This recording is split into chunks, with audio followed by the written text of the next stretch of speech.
BRS senior నేత మాజీ MLA Peddi Sudarshan Reddy భౌతిక కాయాన్ని సికింద్రాబాద్లోని యశోద ఆసుపత్రి నుంచి తరలించారు. అమరవీరుల స్తూపం వద్దకు చేరుకుని నివాళులర్పించనున్నారు.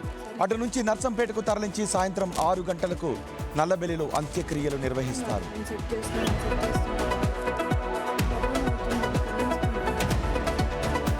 పంచాయతీరాజ్పై ముఖ్యమంత్రి రేవంత్ రెడ్డి రివ్యూ చేశారు. ఆగస్టు 15 నుంచి కొత్త పింఛన్ల పంపిణీకి రంగం సిద్ధం చేయాలని సూచించారు.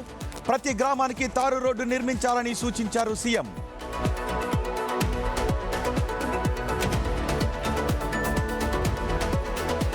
ఫార్ములా ఈ కేసు కీలక దశకు చేరుకుంది. బీఆర్ఎస్ వర్కింగ్ ప్రెసిడెంట్ కేటీఆర్ తొలిసారి నిందితుడిగా నాంపల్లి ఏసీబీ ప్రత్యేక కోర్టుకు హాజరు కానున్నారు. ఇవాళ ఉదయం 10 గంటల 15 నిమిషాలకు హాజరు కానుండటంతో కోర్టు పరిసరాల్లో భారీ బందోబస్తు ఏర్పాటు చేశారు పోలీసులు.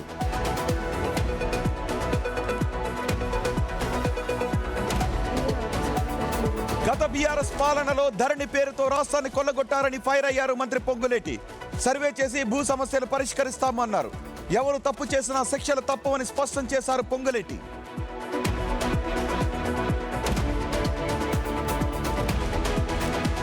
ఏపీఎస్ఆర్టీసీ జేఏసీతో చర్చలు సానుకూలంగా ముగిశాయన్నారు ఆర్టీసీ ఎండీ. 90% సమస్యలకు పరిష్కార మార్గం లభించిందన్నారు. మూసిన డిపోలను తిరిగి ప్రారంభిస్తామన్నారు ఆర్టీసీ ఎండీ.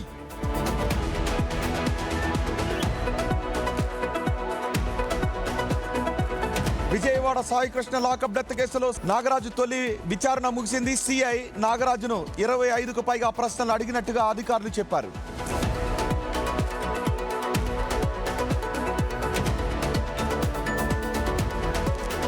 తెలుగు రాష్ట్రాల్లో విస్తారంగా వర్షాలు కురుస్తున్నాయి. తెలంగాణలో పలు జిల్లాలకు రెడ్ అలర్ట్ జారీ కాగా ఏపీలోని పలు జిల్లాలలో తేలికపాటి మోస్తరు వర్షాలు కురుస్తాయని వాతావరణ శాఖ తెలిపింది.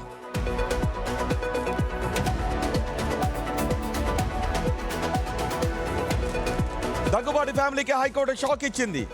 దక్కన్ కిచెన్ కేసులో ఎదురు దెబ్బ తగిలింది. తమపై నమోదైన ఎఫ్ఐఆర్ను క్వాష్ చేయాలని వేసిన పిటిషన్ను తిరస్కరించింది తెలంగాణ హైకోర్టు.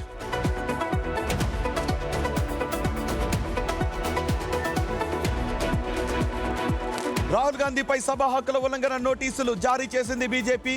విద్యార్థులు అమిత్ షాపై నిరాధారణ ఆరోపణలు చేశారని కంప్లైంట్ చేశారు బీజేపీ ఎంపీ అనురాగ్ ఠాకూర్.